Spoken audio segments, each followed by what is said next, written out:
Hello and welcome. Today we've got Randy Fowler, the brother of Kevin Spacey, and we are going to be exposing Kevin Spacey. We're going to be discussing their family and their upbringing and also the darkness of Hollywood.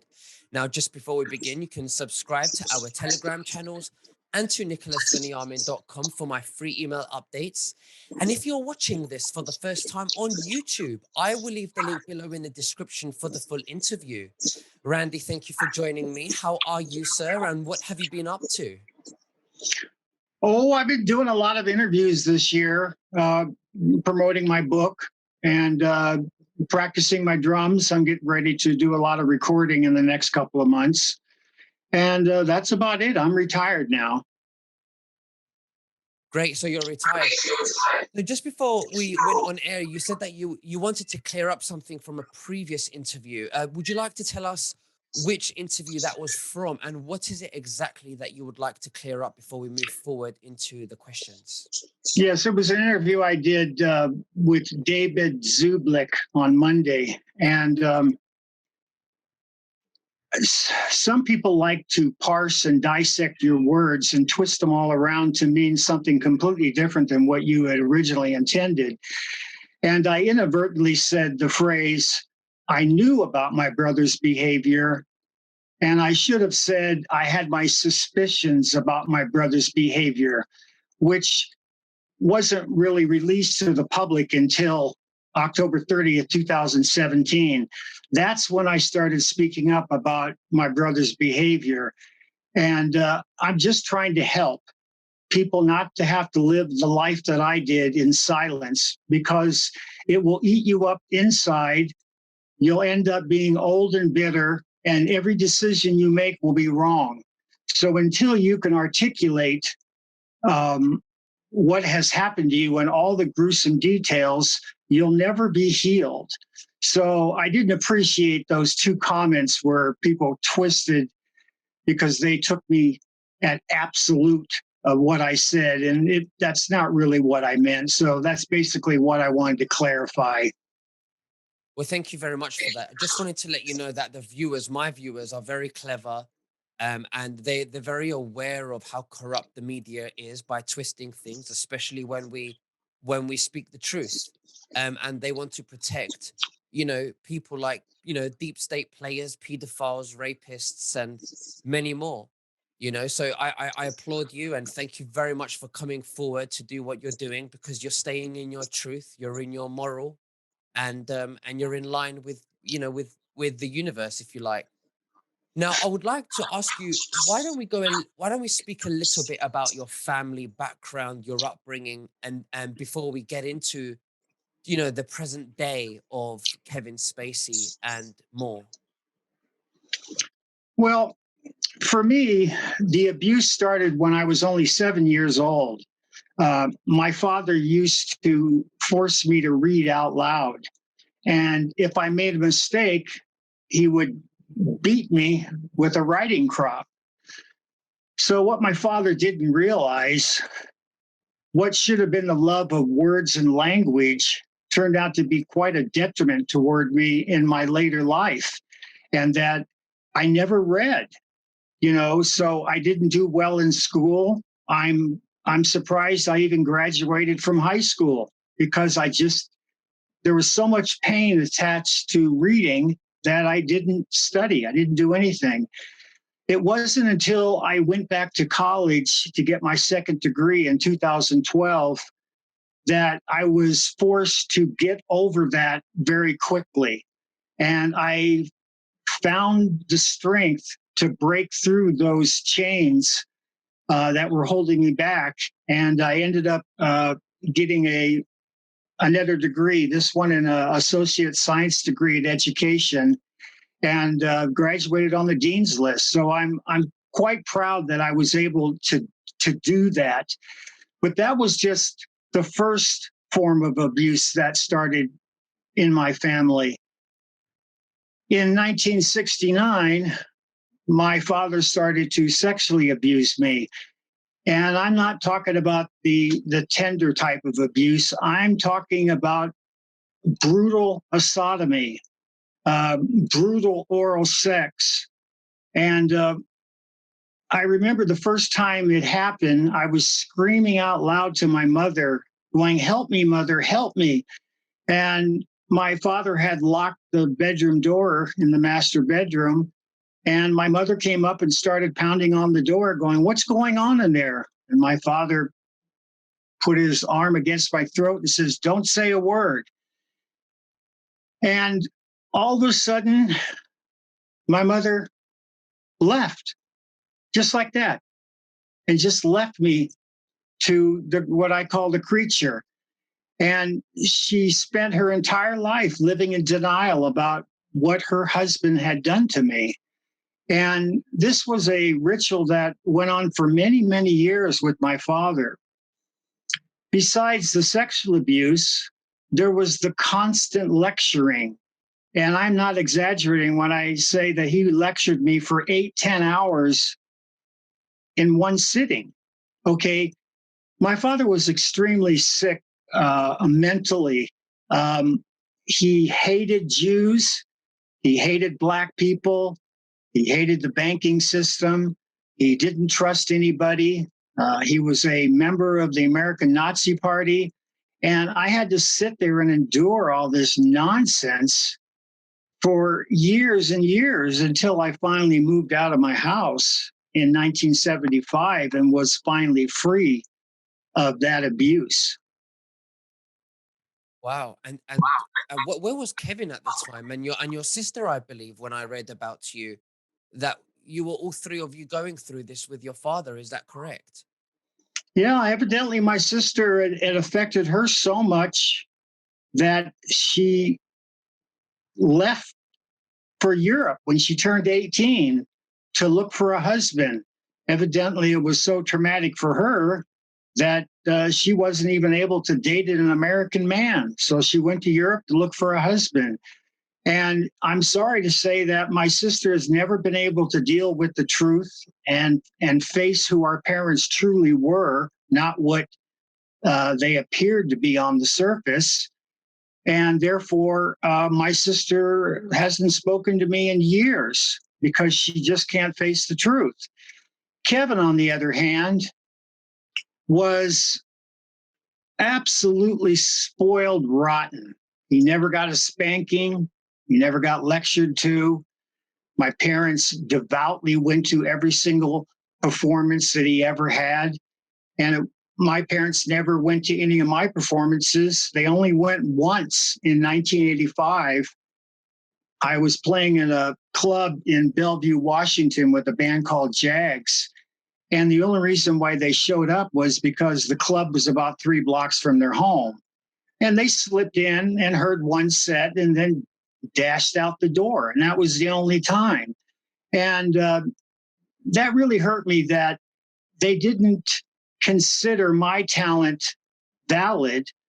But Kevin, well, he was like a god in their eyes. You know, they really admired what he had done. And my hat's off to Kevin that he found a way to live in a house and watch what happened to me and tried not to get in trouble. But he was a very shy boy. He didn't have very many friends. He used to hang out with me and my friends, and he never went on dates, never went to a school dance. You know, I knew at a young age that he was gay, but I didn't care. He was my brother. I loved him, you know. So I tried to protect my brother from my father for many, many years until I moved out in 1975. But once I moved out, who knows what happened? I have now come to the conclusion that I believe my brother was sexually abused by my father, but it comes down to perception. The perception of what my father did to me destroyed me for almost 40 years. It's possible that the perception from the abuse my father did on Kevin was very different. Maybe he liked it. Who knows? But what's disturbing to me is that Kevin used his power and his stardom as an actor to lure his victims. And at one time in Hollywood, he was very, very powerful, and people were afraid of him and wouldn't speak up. And this went on for 40 years. Who knows how many people were bought off in the past? Who knows how many thousands of victims are out there who are living in silence, afraid to speak the truth, to speak the horrors of what this man did. When I started reading some of the interviews from Kevin's victims, it brought chills up my spine because they sounded exactly the way my father abused me. And it was very disturbing to me. And now that Kevin has been dethroned, he doesn't have any power. The funny thing about Hollywood is Hollywood doesn't care if you're a rapist. Hollywood doesn't care if you're a pedophile. Hollywood doesn't care if you're an abuser, as long as you don't get caught. But as soon as you get caught, you're out of the club forever. Okay? Kevin's finished. Kevin Spacey doesn't exist anymore. All that's left is Kevin Fowler, and he's going to have to learn to live with it. And Kevin doesn't believe anything that he has done in the past, there's anything wrong with it. He just says, oh, there's sexual innuendos and playfulness. Oh, really? And all of these people that have had the courage to come forward, they all can't be cases of misidentification. Okay. These acts evidently happened. Okay. And it's only a matter of time before more victims come forward and start speaking out what had transpired with them. My hat's off to Anthony Rapp. And right now, there's a court case going on in New York with Anthony Rapp versus Kevin Spacey. And Anthony Rapp has one thing going in his favor in this case. The fact that he told people right after the incident, okay, even though it was years later before he revealed it to the public, the courts will hear from all these witnesses, okay? So who knows where that court case is going to go. But I spent 40 years trying to have a relationship with Kevin, and he would have nothing to do with me. And I didn't find out the reason why until Christmas of 2020. I managed to talk with my sister for a few minutes, and I asked her, why won't Kevin have a relationship with me? And she said, and I quote, I'll never have a relationship with Randy because he reminds me of the past. That's it. Okay. Because I'm the keeper of the truth and the secrets of the family, he doesn't want to have anything to do with me because it would force him to analyze himself and come to the realization of who our parents really were. Okay. But I don't expect that to happen in the near future, to be perfectly honest. So when you say that you heard, he was you had your suspicions that your father abused Kevin. What Yes. did you ever see that? Was you ever an eyewitness to see that, or did you? No, because by the time the abuse happened, because it never happened while I was there, I threatened my father all the time. I mustered up the courage to say, hey, if you ever touch Kevin, I'm going to tell mother. I was already destroyed, okay? But I wasn't going to let my brother be destroyed also. And it wasn't some adult decision that I did. That's what big brothers do. They protect their little brother. But once I left the house, I have no idea what went on between the two of them. I just have my suspicions about what happened based on what the media has reported from Kevin's victims. And these are just a handful of people that have come forward. And not only just that, but also the way you've been treated by your father. I mean, if he's treated you like that, why wouldn't he treat Kevin the same way, especially when Kevin's victims reflect on your father's behavior? I believe it has to do with my mother. when my mother stopped pounding on the door and walked away, I think she came to the conclusion, well, I can't save Randy, but I can save Kevin.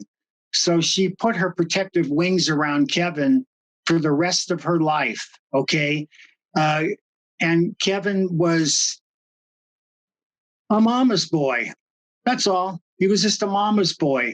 And another disturbing aspect of Kevin's personality is that for 40 years, all the events that happened to me that made me the character I am today, my brother has been claiming happened to him, trying to convince the world he was a troubled child saved by theater, when in fact he was just a mama's boy. That's all. Okay. So he was pampered and bankrolled into stardom. My parents made sure that, he didn't go hungry. Okay. And I'm very proud of what Kevin did as an actor. It's an amazing feat on what he did. But you have to understand how difficult it was for me back then to have been raised by these two parents who had absolutely no regard for my feelings or my health or safety, yet adored Kevin. So watching him rise every year, rising higher and higher, it really used to bother me for many years. It wasn't until 1995 that I decided to break the mold and finally talk to somebody about what happened to my past. My three ex-wives never knew a single thing about me. And all three of those wives were absolutely charming. They all could have lasted a lifetime. But if it wasn't for me, it was my fault. So when I met Trish in 1995, I decided to tell her who I was and where I came from and to let her know what she was getting herself into, that I was damaged. I had emotional problems and I just couldn't deal with the world very well. And we just celebrated our 26th year anniversary together on February the 3rd. So it's obvious that me coming out of silence changed my life forever. Being able to articulate the brutalness of all the abuses that I suffered, emotional, physical, psychological, sexual. Okay. We're talking about four whammies that any one of them can destroy you. And I had all four of them inflicted on me. So that's why I wrote the book, to help one person not have to live the life that I lived, and to show people how dangerous it is to live in silence and how it puts you on a path that you should have never been on. And until you can articulate what happened to you, no matter what kind of abuse you suffer, you will never be healed. You will always live in pain, and it will eat you up alive and destroy you. It almost destroyed me. I'm considered to be a statistical anomaly. I could have been in prison, an alcoholic, a pedophile, in jail, drug addict, all that stuff. And I didn't, because even though I lived in silence, I still embraced what happened to me. And I was obsessive about keeping a diary and a logbook and photos documenting my life, because I knew someday I would write a book and I would need all that information to try to put the pieces of this tapestry back together, to try to figure out what happened. Why did I make that decision? Until 1995, every decision that I ever made was wrong, absolutely wrong. Okay. And it wasn't until I started talking to Trish that my life changed forever. And that's why I love her dearly. And, we have a very nice, calm, quiet life together with no drama or trauma. And I'm very thankful that she stuck with me. Well, that's wonderful. Absolutely. When you say that your brother has, distanced away from you and possibly changed.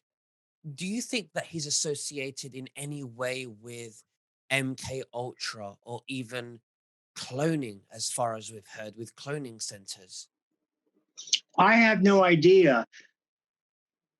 When I spoke at my mother's funeral, after I was done speaking and the funeral was over, all these people came up to me and said, "We didn't even know Kevin had a brother." That just shows you how I don't exist in his solar system. Okay. So I don't really know what kind of weird stuff he's into.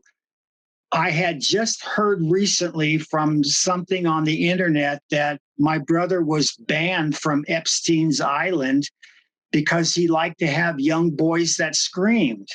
Okay. Now, whether that's true or not, I don't know, but it does correspond with some of the victims that have come forward. Okay. I have seen helicopter logs with Kevin and an ex president on the same helicopter going to Epstein's Island.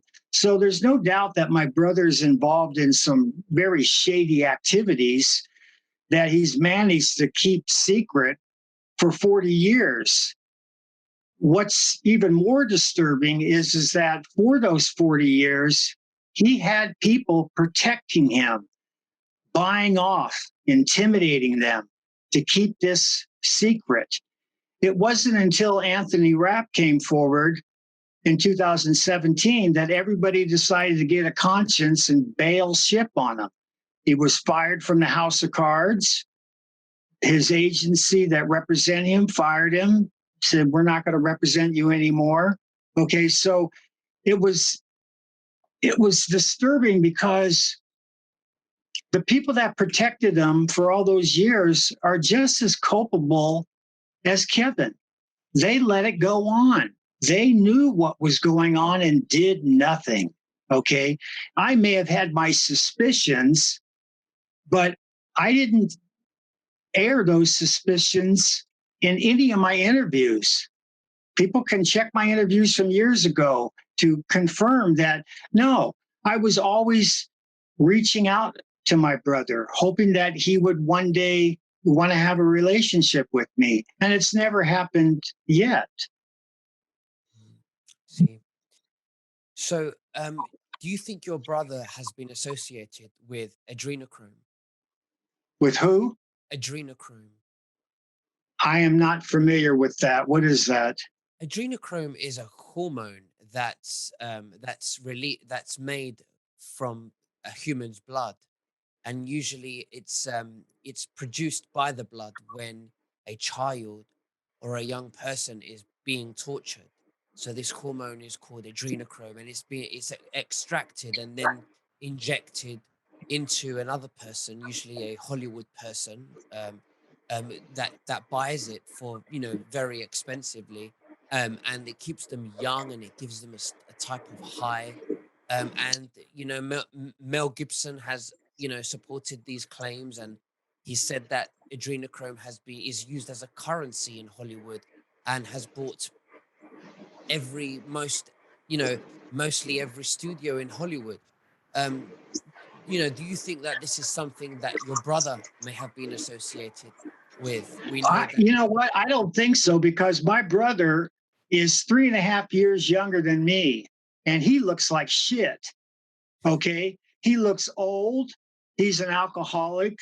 He chain smokes cigars and cigarettes. No, I don't look like I'm 66 years old. And that's because I spent my entire life avoiding drugs and alcohol. Okay. So if he doesn't appear that from his physical appearance that he's taking that, but maybe he is, but it's not working because he doesn't look very healthy to me.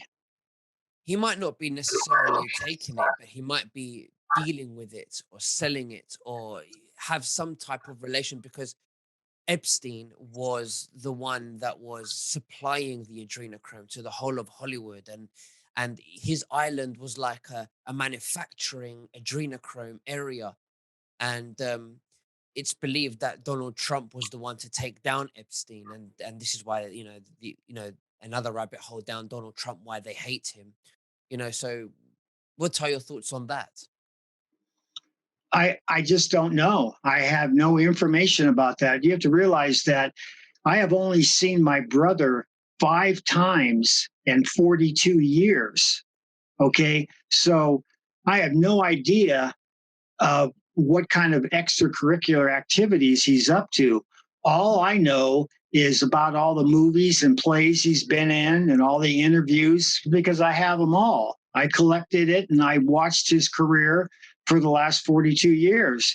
So I really don't know and can't really speculate on that particular aspect because I just don't know, you Did you know. ever did you ever have a good relationship with him? And do you think that one day he just changed, or was it very, very gradual that he changed, or was he just always like that? No, when we were growing up, we were very close. Like I said, he used to hang out with me and my friends. He wasn't very friendly. I think my mother had a lot to do with it. Deep down inside, my mother knew what her husband had done to her children, but she could never muster up the courage to confront him. And that's a whole other story. So I believe that my mother detoured Kevin from ever having a relationship with me after 1980. I think that she told Kev that it wouldn't be good for my career to be associated with me because Randy is unstable, you know. But whether she ever told Kevin about what happened to me, I'll never know until Kevin has the courage and the balls to call me and want to talk to me brother to brother. But my mother protected Kevin. Okay. So she protected him even from me. Okay. From having a relationship. So I do believe my mother was the cause of it.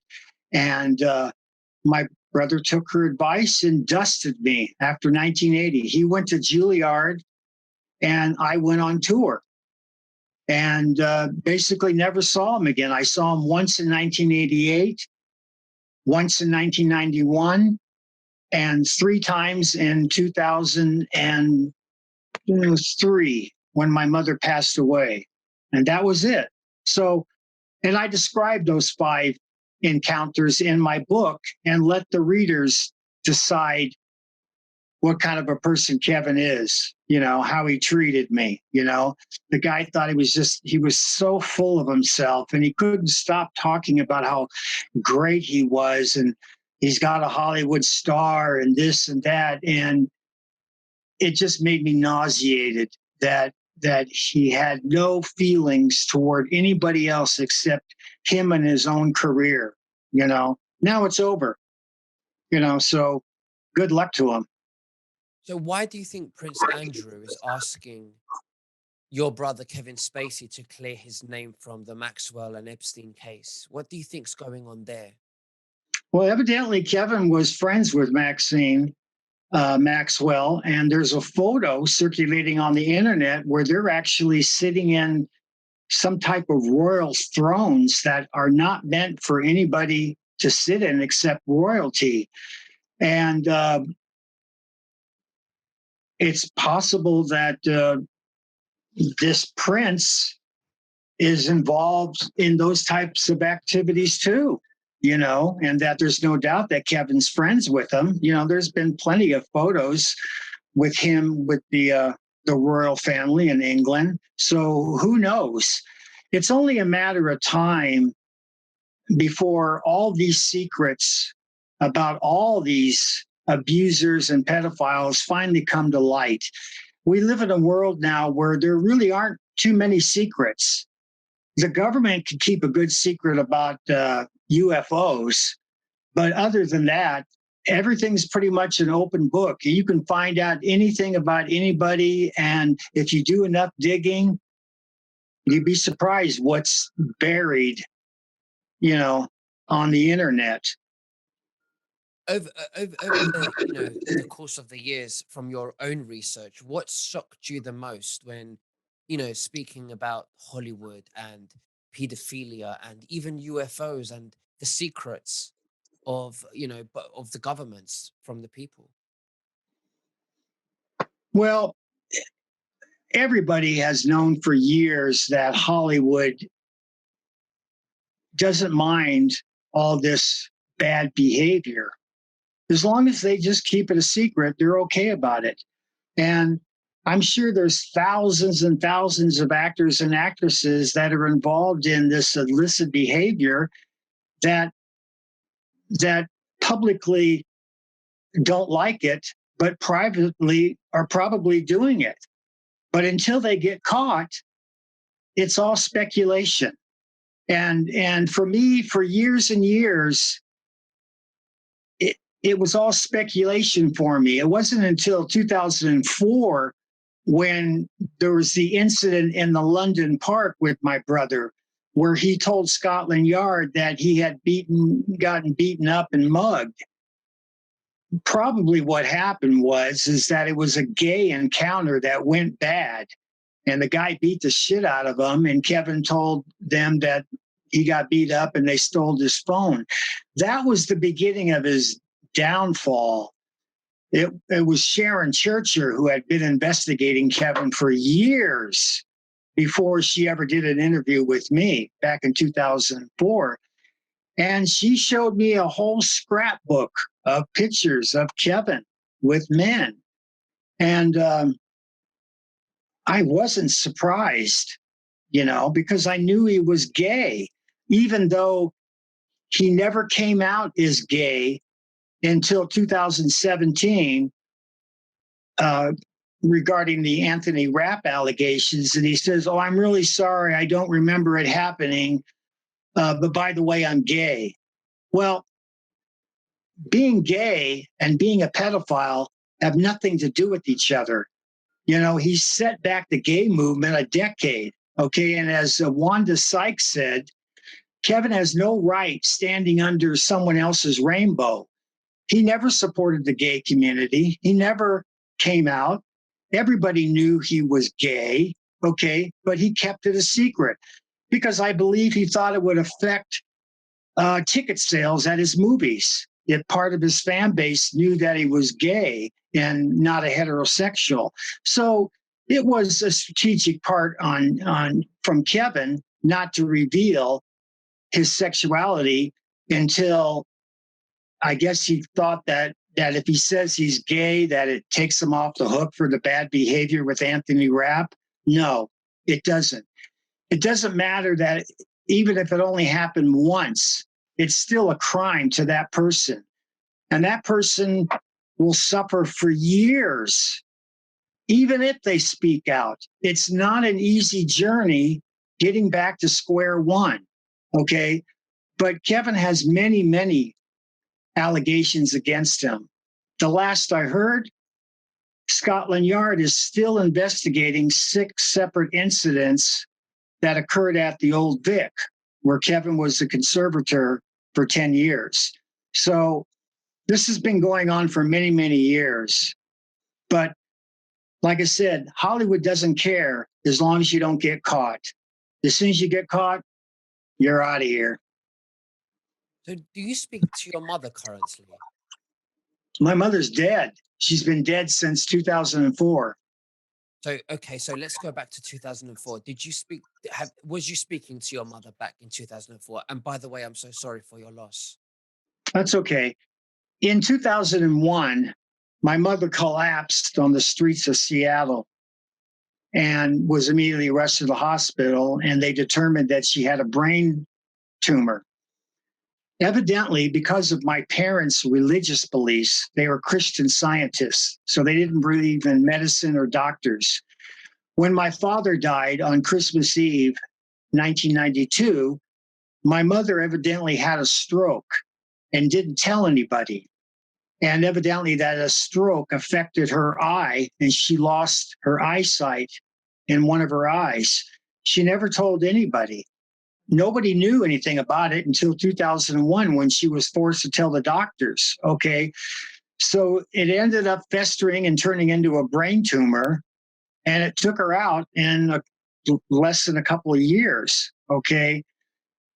6 months before she died, she was begging Kevin to send me a plane ticket to come visit her. She finally wanted to sit down and talk with me about what had happened in my childhood. Well, I was in a situation where I was dirt poor. I didn't have the money to even buy a plane ticket. That's just the way life was at that moment in time for me.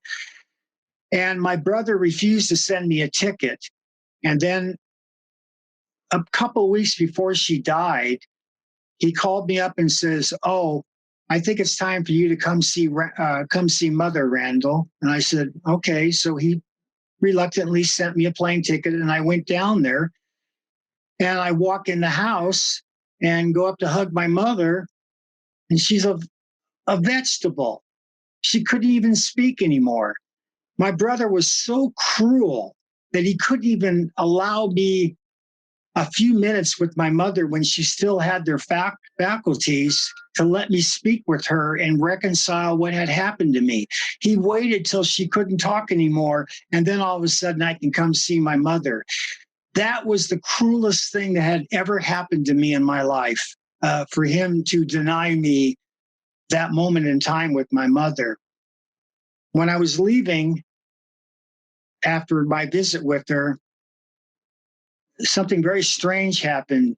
She sat up, she reached out and grabbed my hand and said to me, "Randy," I mean, she always called me Randall, but she said, "Randy, everything will be fine." And that was it. That's all I got. And then she went back into her vegetated state. And that's all the redemption that I got from my mother. And that was enough for me, because by then I had already healed myself. I had already dealt with my past, and and it gave me comfort to know that she was able to gather her senses long enough to say that to me. And I'm glad my brother wasn't there then. He was off doing one of his Hollywood things. So when your mother was begging Kevin for you, for him to buy you a ticket to see your mother, and Kevin was denying it, um, what what what what was your mum's opinions for Kevin's behavior? Well, in the last 6 months, I never really got a chance to talk to her very much at all, because she was isolated from me. And the nurses, every time I called, would say, "Well, she's sleeping and she can't talk right now." And they would never give me access to her. Okay. Uh, so it wasn't until later I found out that she had been requesting to see me. And then my brother reluctantly, gave me a plane ticket and I flew out there. So it once again, I was isolated from my mother by Kevin and the nurses who were taking care of them, and my sister too. Okay. And I don't know why they are so cruel and live in such denial. Unfortunately, both of my brother and sister inherited two of those traits from my parents: denial and cruelty, you know, and that's just something that I have to live with. And I'm okay with it now. But at the time, I was very upset over it, to be perfectly honest. Deep down inside of you, do you miss your brother Kevin from the good times that you've had when you was young? Do you wish that sometimes you could go back to those times and just enjoy each other again? Do you miss him? Yeah, yes, I do. For about 40 years, I did. But now that everything has been revealed to the public on who Kevin really is, what I said about Kevin in my book is nothing compared to the truth the media and the public know. Now, I really don't want anything to do with him until he can face the truth about what he has done. And the only way that he would be able to convince me that he's a changed person is to come forward publicly, apologize for being a pedophile and all the victims that he's left in his wake, promote my book and change the type of behavior that he continues to live in. You have to understand that Kevin doesn't believe that what he does is wrong. He has justified it and rationalized it in his head that it's okay. I'm not hurting anybody, and victims of child abuse have to realize that it's not about sex. It's about power over the victim and the self-gratification that these perpetrators inflict on their victims. That's what it's all about. Okay, sure, there's a little sex involved, but reading these testimonies from people, these are some pretty violent acts that my brother is accused of, okay? And none of them have made it to the criminal courts yet. They're all civil cases. Kevin finally lost 3 appeals in a row to MRC, the people that produced the House of Cards, and has to pay back $31.5 million because he broke the moral clause in his contract.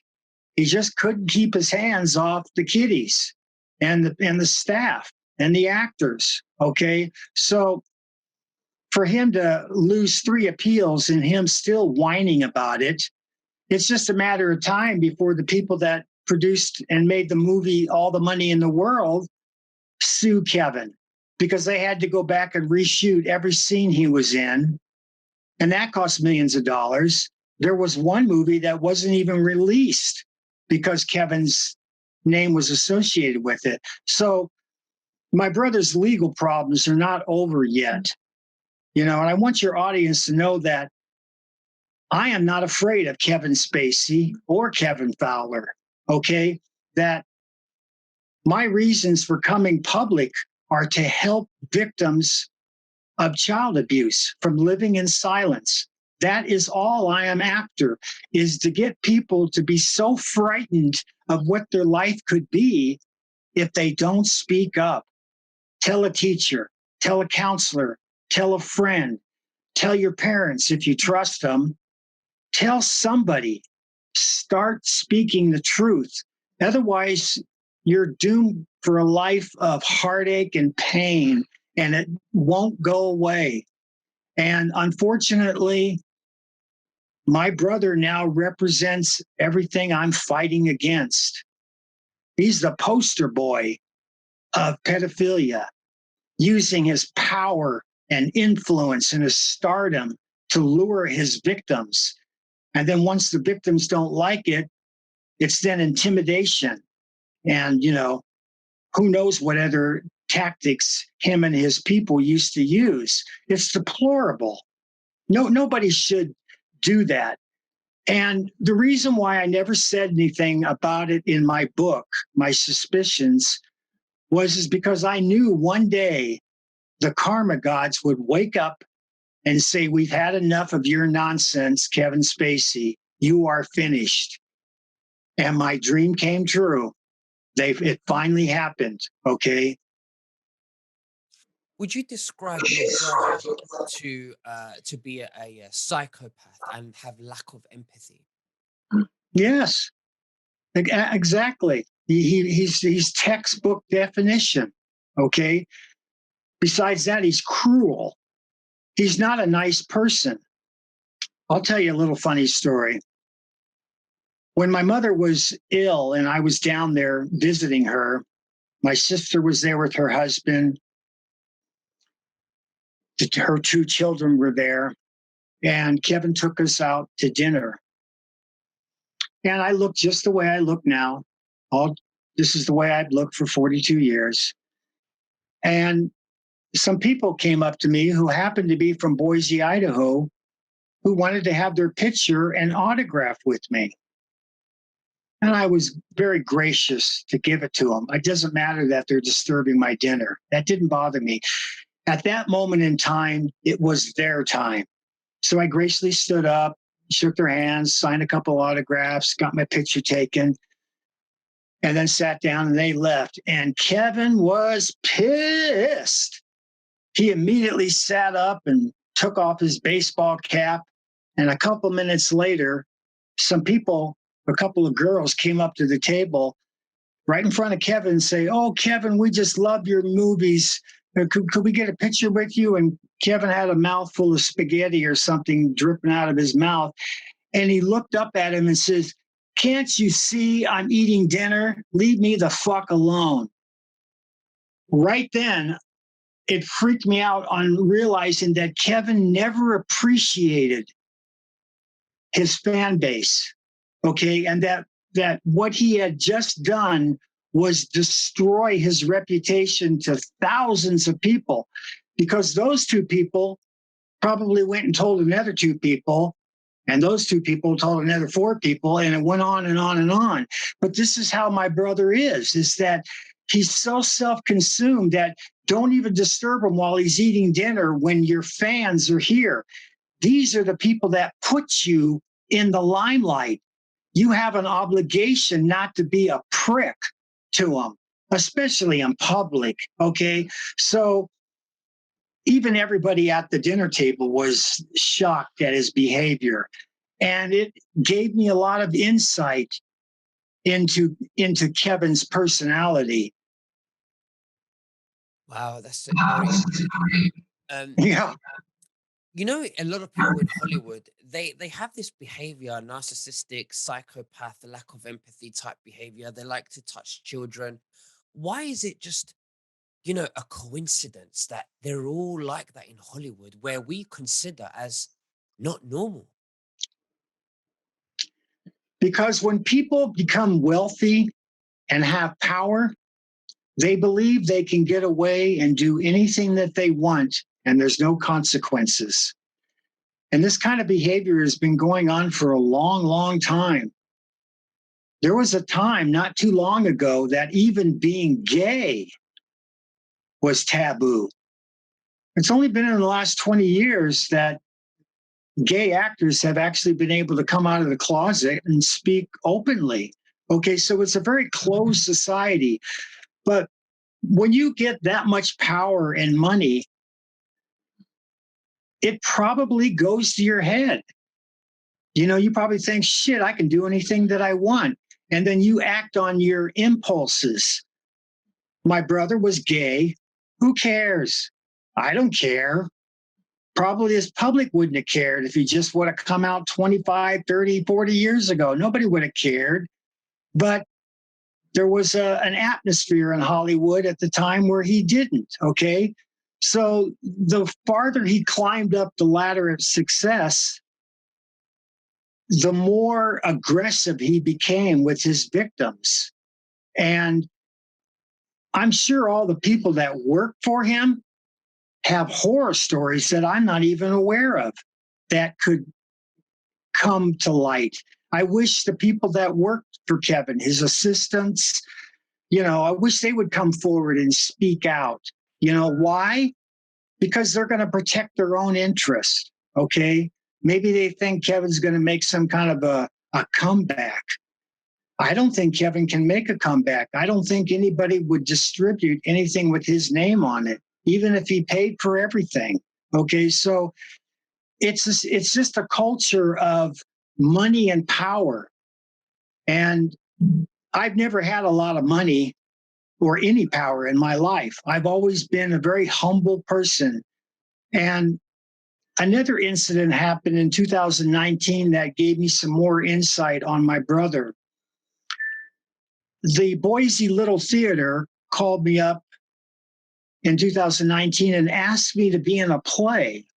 And they said that you can write your own lines. You will be the last person on stage, and you got about 35 seconds. So I wrote some clever lines and did a little singing. And at the end of the play, I ended up getting more applause and accolades than the main characters who had been in the play. And I was surprised at that, because to me, it was just a silly little gig. I wasn't even getting paid for it. I did it because the theater asked me to do it. And after the play, this happened more than once. Some of the actors came up to me in the green room and said, "How come you're getting more applause than me? I'm the main actor." And then it suddenly occurred to me that I realized that for some people, they actually need the applause and accolade. Me, I appreciated it, but I don't need it. But for some people, it's like a drug. And that gave me some more insight on my brother and why he likes the live theater so much, why he likes being the public guy. It's like a drug to him. A few years ago, he was camped out at his house in Nantucket. And what does he do? He delivers a bunch of pizzas to the paparazzi who are camped out in front of his house. Why? Because he needs the attention. He just can't live without it. And this was only 2 years after the allegations happened. There weren't very many people that had come forward. There weren't any criminal or court cases on the docket yet. But even then, he needed the attention. And that's why doing that play gave me a lot of insight on Kevin's strange personality. He didn't seem to want the attention when he was eating spaghetti and got angry with the fans that wanted pictures. What do you think about that? Does he pick and choose? Oh, definitely. Okay, that I guess if you're eating, your fans are supposed to know don't bother them, but that's their moment in time. That's when they came to the restaurant. That's when they saw you. You have an obligation to be courteous and polite to these people, just like I did. And that's why Kevin looked over at me and gave me this dirty look when I was being nice to these people. You know, I wasn't even famous back then. My book hadn't been published. You know, I had done a few interviews, but I never spoke negatively about my brother until 2017. Then the gloves went off. Once I started reading all the information published about my brother, I said, that's it. I'm not going to protect him anymore. I'm going to speak out over this because I had to live it. And was in torturous pain most of my life. So I wasn't about to let Kevin get off the hook. So when my book got published, I was hoping it would sue me. Come on, brother, bring it on. Sue me. Because I would love to go to court and tell my side of the story. But Kevin, no, I haven't heard a single peep from him since 2004. Not a Christmas card, not an email, not a phone call, nothing. I don't exist in his solar system. But that's still not going to stop me from speaking out against pedophiles and rapists and abusers. Okay? That's my mission in life now. I already had a wonderful music career. I traveled all over the United States and Canada and made a living at it. It kept me out of the cubicle. And I'm very happy for that lifestyle that I was able to do. Now that I'm retired, my mission is to help people stop living in silence, plain and simple. That's it. And whatever platform wants to talk with me, I'm more than happy to give them the time. That's why I appreciate you talking with me today. I appreciate you. Thank you so much. So do you think you say it's greed and money, which I do agree that does play a role in being dark. Um, but do you think that there's a dark entity involved in his consciousness, in his energy, that's like taking Yes. over him? Yeah, you have to be evil inside to do those kind of activities. Something inside of him has driven him to this lifestyle. Okay. And that's why I had my suspicions about him being sexually abused by my father. But the perception from my brother was that he didn't mind it. He liked it. Okay. And just carried on the family tradition of being, an abuser. Okay. And using all that wealth and power to his advantage. So he was twisted, way before these allegations came out. This has been going on. The first incident came out in 1985. That's when Anthony Rapp said this incident happened. You have to realize that my brother was only like what? He was born 59. He was 26 years old. He had already developed this type of personality and was already engaging in these type of activities long before he ever became famous. Okay, so you have to have that evil streak in you for it to go on for so many years and keep it a secret. That must have been a tough gig. Did your dad have this same evilness in him? Oh, yes. He was so evil. He was so racist and prejudiced. And like I said, he was a member of the American Nazi Party and he hated everybody. And he hardly ever worked. He was a bum. My mother took care of the family. She was the breadwinner. My father stayed at home and abused the children and then pretended to be a writer. He never wrote anything. He used to use a dip pen and write the same sentence over and over again, page after page. And I'm like, why are you doing this? And he goes, well, I'm looking for the perfect handwriting to write my book. And I'm thinking to myself, why don't you just get off your lazy ass and write the book? Who cares how it's written? Use a typewriter. I mean, that's how old I am. I remember a typewriter, okay? So my father was twisted. Everything he started, he never finished. And that had a huge impact on my life. Therefore, in my life, I don't start anything I can't finish. And if I can't do it right, I farm it out to somebody who can. And the only thing my father ever did nice for me was teach me how to tie a double Windsor knot tie. That is the only thing that I can positively say about my father. Other than that, I was frightened of him, absolutely terrified. I used to sneak out of the house all the time, and I'd come home and my father was, where were you? I said, I just went out to go play with my friends. To me, it was worth getting my ass whipped than being sexually abused again. I took the lesser of the evils. I knew I was going to get beaten with a horsewhip when I got home, but I was like, well, it's better than getting sexually abused, so I'm going to go ahead and sneak out of the house.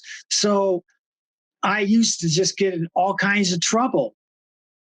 After the abuse started happening in 1969, I started doing what psychiatrists and therapists call acting out. That's where you start behaving badly because you can't deal with the trauma that is being introduced into your life. So my parents sat me down and said, listen, you're getting out of control. Since you won't listen to us, and we love you, really, we're going to send you to military school, and maybe you'll listen to somebody who doesn't love you. Well, that was really stupid. How are they going to afford it? My father wasn't working. Anyway, so I went 1 year. They tried to break me at military school, but I wouldn't let them break me. And at the end of the year, I actually got an award for perfect attendance. No matter what they did to me, I still showed up every day. Okay, so I have that in my cap. About a year and a half later, my parents decided to send me and Kevin both to a military school. And we went for only 3 months. And then the school closed down because of lack of funds. My brother has claimed that he went to military school for a bunch of times, which never happened. 3 months, that's it. And when I was at the second military school, within 2 weeks of going to the school, I had already figured out from my last experience how to kiss ass. And I was already promoted to sergeant within 2 weeks of going to the school. Okay, because I had figured out how to act, how to behave, how to survive this ordeal. Okay. And my brother was just another wallflower, just another student there. He didn't get any awards or anything like that. And that was his brief time in military school. So to get back to your thought about this people being inherently evil, something happened to Kevin after 1975. Something changed his life to make him not the person he was when we were growing up together, when we were close. Okay. And I think it was my father. Okay. And my father managed to keep that a secret from my mother because my mother wouldn't have put up with Kevin being abused. That she had her protective wings around that boy for all those years. It sounds like to me the way you're describing it, like his conscious was removed from his body and this dark entity just took over in 1975 by his father, set it all up. Yes, that sounds about right. I've had other people describe my brother as an empty vessel with no feelings inside. Okay. And it's possible because of whatever encounters he might have had with my father and the fact that he was so pampered by my mother that by the time he became an actor, he was just completely void of all emotions, you know, and he started being self absorbed with himself. He really thought he was hot shit. And nobody likes to be around a dick. People don't like that. People like pleasant people. Some people have a hard time hearing the truth, but they don't want to be around somebody with some kind of an attitude. So something changed in my brother after I left home. And I saw the changes. And then by 1980, he was gone. And he went to Juilliard for a very short time. And evidently, Juilliard asked him to leave. And nobody really knows why. Kevin has said that they said that there wasn't anything that they could teach him. Oh, really? Juilliard, they couldn't teach Kevin something about acting? And so who knows what happened? Because by 1980, he must have been pretty twisted to be able to have been asked to leave Juilliard. Okay. Something happened at Juilliard that nobody's talking about. I wish somebody would speak up about that. We're talking about something that happened 42 years ago, you know. Tell us a bit more about that. Well, there's really nothing more to say about that because once Kevin left the Juilliard and I went on tour, like I said, I never saw him again except for those 5 times. So the 5 times I did see him, I described in my book in quite detail. This is how he treated me. This is what happened. Okay. And I let the reader make up their own mind. The rest of the book is about me, so I just don't know much about Kevin's personal life because I have not been included in it for 42 years. What's the best thing or the best memory you have with Kevin? Oh, I think us playing with our GI Joes in the garage, in the attic part of the garage. One Christmas, we snuck in our parents' bedroom and opened up all of our presents really carefully, and then rewrapped them up. We were both being kind of sneaky, and that was fun.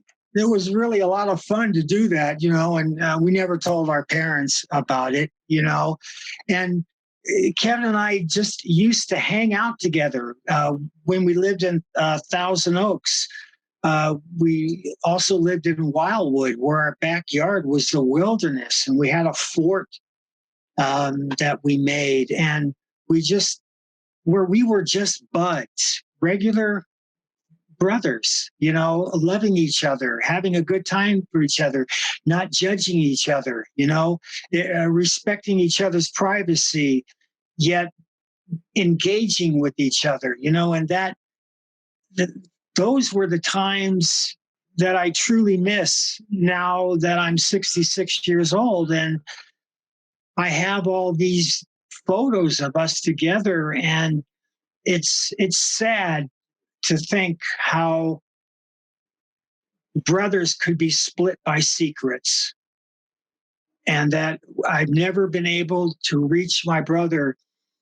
Every interview that I've ever done in the last 20 years, I always make a point to reach out to my brother saying, I still would like a relationship with you if you could deal with the truth of yourself, the truth of our parents, who they really were and where they came from and why they did what they did. And then eventually rekindling my relationship with my sister, okay, who lives in absolute denial, okay? And I asked her in 2020 about the incidents that happened when we were growing up, and she goes, I just have to face the fact that I was just a silly little girl who was too afraid to call the police. That's all you got to say about it? That's good enough for you? And she's very bitter and she's very angry. And I called her a couple of months ago in the evening and I go, hello, Julie. And she goes, who's this? I said, it's your brother, Randy. She goes, oh, I'm not speaking to you anymore. Leave me alone, and hung up on me. Wow. Just like that, So once again, I'm an orphan with no contact from my family. When I've spent the better part of my life trying to rekindle a relationship with my family. I tried to speak with my parents when they were alive for years and years. My father laughed at me and said I was making too big of a deal out of it. And my mother said, I don't want to talk about it, and just swept it under the carpet. So I got no resolution from my parents. I got resolution from my brother and sister. They pretty much told me what they think of me. They hate the fact that I had the courage to speak up and to help other people not live the life that they're living right now. And that is my legacy. What's Kevin's reaction towards people who have a lot of empathy and love? I would have no idea because he has none.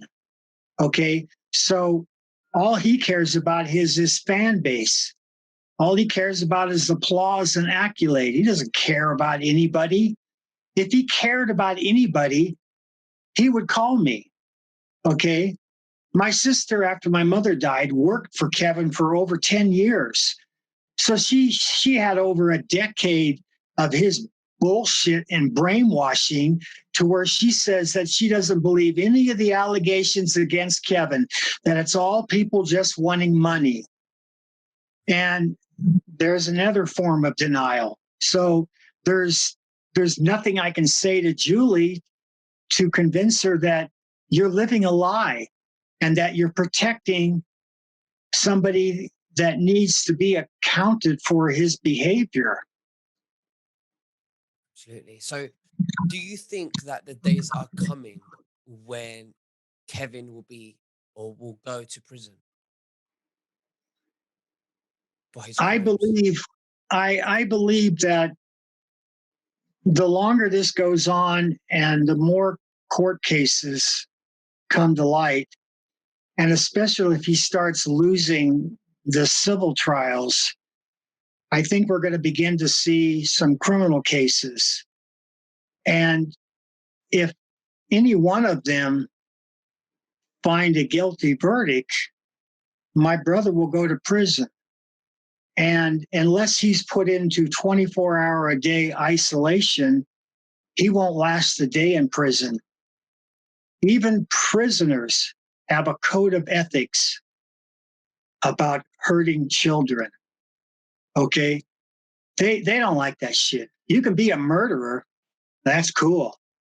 But you hurt a child, they don't like that. Okay. And I don't like it either. Okay.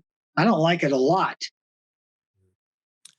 Well, Randy Fowler, it's been an absolute honor to speak with you. Thank you so much for speaking the truth to the viewers, and to also trying to reach out to those victims and advise them to tell somebody. Thank you so much.